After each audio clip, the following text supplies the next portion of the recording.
Yes guys, welcome back to another Fantasy Football Fix YouTube video. My name is FPL Nacho and in this video we are going to be looking at my Game Week 20 transfer plans, the best long-term midfielders to buy and also the best players for Game Week 20 in isolation. This will definitely help you with your captaincy picks. As always, if you're new around here, please do consider smashing that subscribe button, and if you look forward to today's video, please do drop a like. And without further ado, let's get into today's video.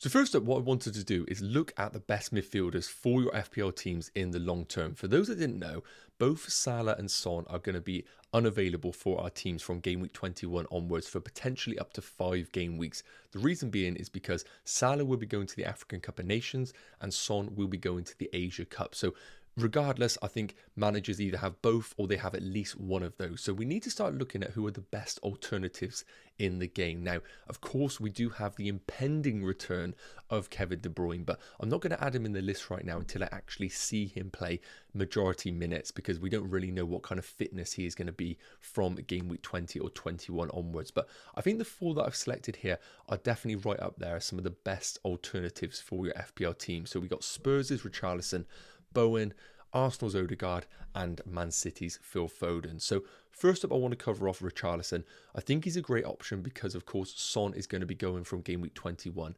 Richarlison, one of those players that has been getting early substitutions, but with the absence of Son, I think Spurs are going to rely on Richarlison to play the majority of minutes over this period. Now, again, I don't actually know if he can play 90 minutes week in, week out. It's a very big difference between getting off substitute at 65 and playing the full 90. So we might be surprised and he might still come off early. But the numbers are fantastic for when he is playing in this Spurs team. 0.56 XG per 90 is amazing.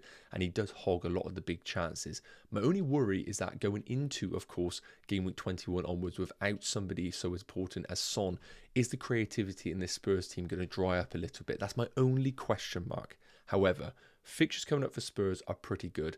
Game Week 20 at home against Bournemouth. I don't think people are going to be looking to sell Son in Game Week 20. It's probably going to be Game Week 21 onwards. And Game Week 21 onwards is United away, Brentford at home, Everton away, Brighton at home, Wolves at home. I think the fixtures are good enough to bring in somebody like a Richarlison for your FPL teams, but I don't think he is the absolute top pick of the lot. I think West Ham's Bowen is one of those. He is just Mr. Consistent right now. We saw it again against Arsenal, picking up an assist. The only problem with Bowen is he isn't really good on the bonus points, so he does need to actually score multiple goals or goal and assist to actually really get in and amongst the bonus points, just because he is playing as a forward right now in the game. My only problem again is the absence of Kudos in that West Ham team who we go into the African Cup of Nations. He's been fantastic and he's really benefited being in the team for Jarrod Bowen. That could be an impact on Bowen's returns, but I think you don't need to overthink it with somebody like a Bowen. If you're selling both Salah and Son, Bowen has to be one of those players that comes into your team. The West Ham fixtures are good over the next 3. Brighton, Sheffield United, Bournemouth. Then they have United and Arsenal, followed by Nottingham Forest. If I had to pick one that is essential, it would be Jarrod Bowen because he is just Mr. Consistent right now in the game. The other 2 I want to cover off, Martin Odegaard. I'm going to say right now, I would prefer to have Martin Odegaard in my FPL team than Bukayo Saka. Been watching Arsenal games closely. Saka hasn't been as bad as people have been saying, but Odegaard is basically just, it feels one position further infield to the goal, and that is the player that you want. He is in and amongst everything right now in the team, and with the fixtures coming up for Arsenal right now, they have a real good run of Fulham, Palace, Nottingham Forest. Then they do have Liverpool, followed by West Ham and Burnley. I think you're going to want at least one Arsenal attacker, if not 2. And if you're currently sat there with a Bukayo Saka and you aren't tripled up on Arsenal, I think a real differential would be to go to Martin Odegaard at 8.4 million, knowing that he is going to tick over really nicely in your FPL teams.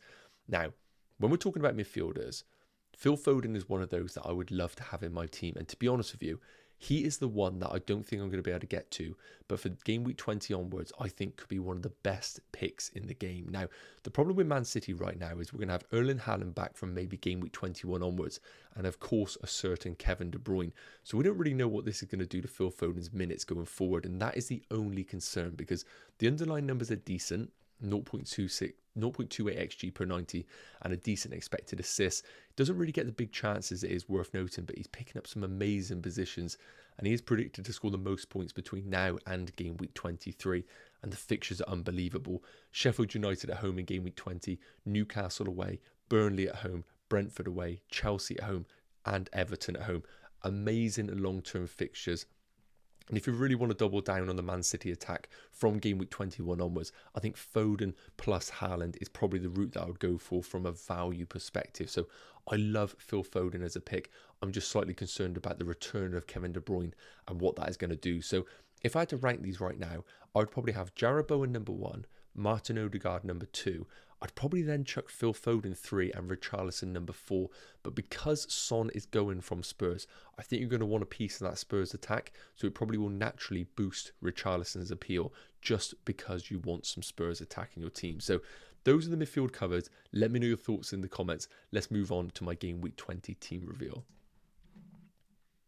Okay, so it's a little bit of a heads up. I have about 3 million in the bank and 1 free transfer available, but I am 90% sure I'm going to pull the trigger on one move because I feel like the fixture is too damn good to ignore. So we will come on to that in a minute. But first up, goalkeepers.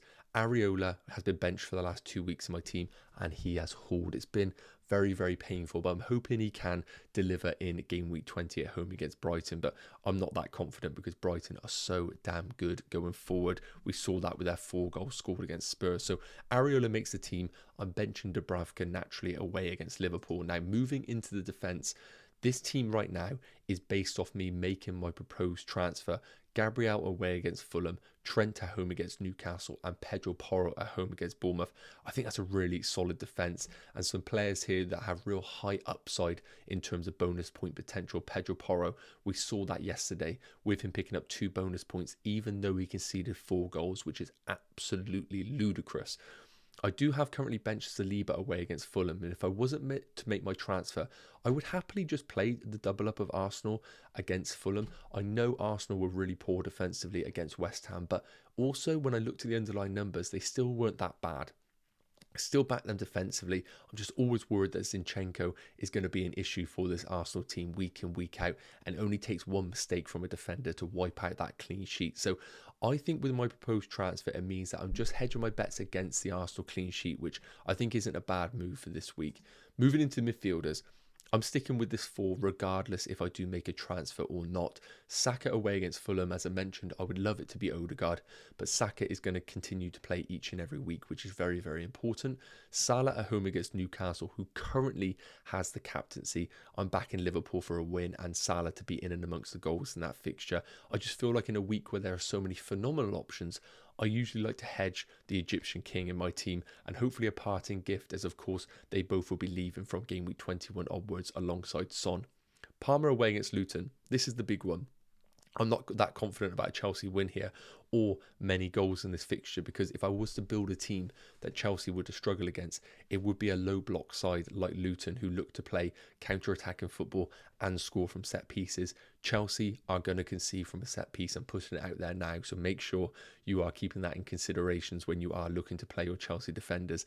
Palmer is currently in, but I could be tempted to play Gordon even though I have Trent, because I think the spaces are going to be there for Gordon to counter on that left-hand channel.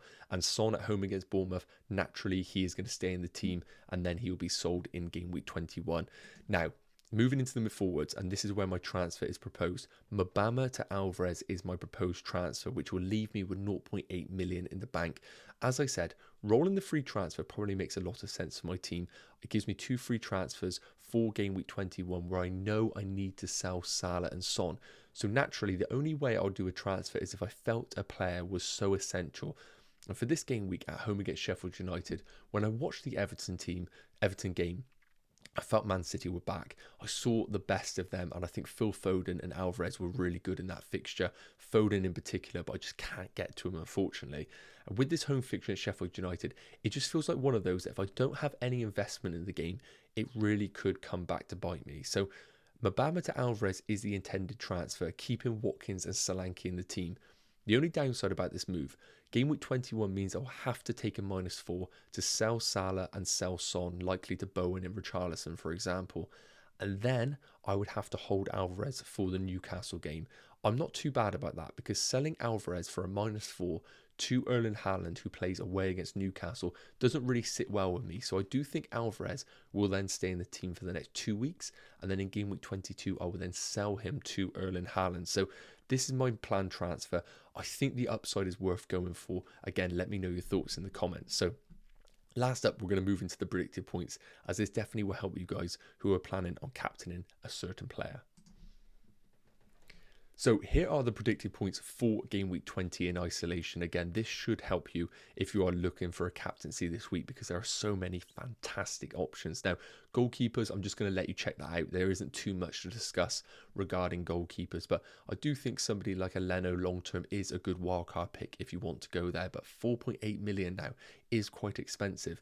Moving into defenders, no surprises that Trent is top of the tree at 5.1 predicted points. But again, against a Newcastle team, I don't think a clean sheet is absolutely guaranteed for Liverpool.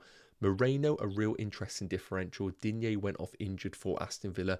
Could this be the time for Moreno to get long-term minutes in that team? If it is, I think he's a great transfer at 5 million. Ruben Diaz, I don't really like any of the Man City defenders right now alongside Kyle Walker and Pedro Porro at 4.4 predicted points. Moving into the midfielders, because of course this is where we want to know who is up there for returns, and Son is the leading man with 7 predicted points. I really do like him in this fixture. I think there will be goals for both Spurs and Bournemouth, so I do like the investment in Son if you want to captain him. Mo Salah at 6.3, Foden at 6. Any three of those are fantastic options for your FPL teams, and the same applies for the forwards. Watkins at home against Burnley, he could finally end his 2 games of blanks with a haul against them, and Alvarez at 5.5 predicted points. So those are the game week 20 predicted points. Son leading the way in terms of them. So if you want to captain somebody based on this, Son would be the answer. So that's going to wrap up today's video, guys. I really hope it's provided some value. As I mentioned, my planned transfer is Mabama to Alvarez. I will probably make that transfer Saturday morning. Thank you so much for tuning in. As always, if you can drop a like, smash that subscribe button. It is always massively appreciated. And have an amazing week and game week. And I'll see you in the next one. Take care. Cheers.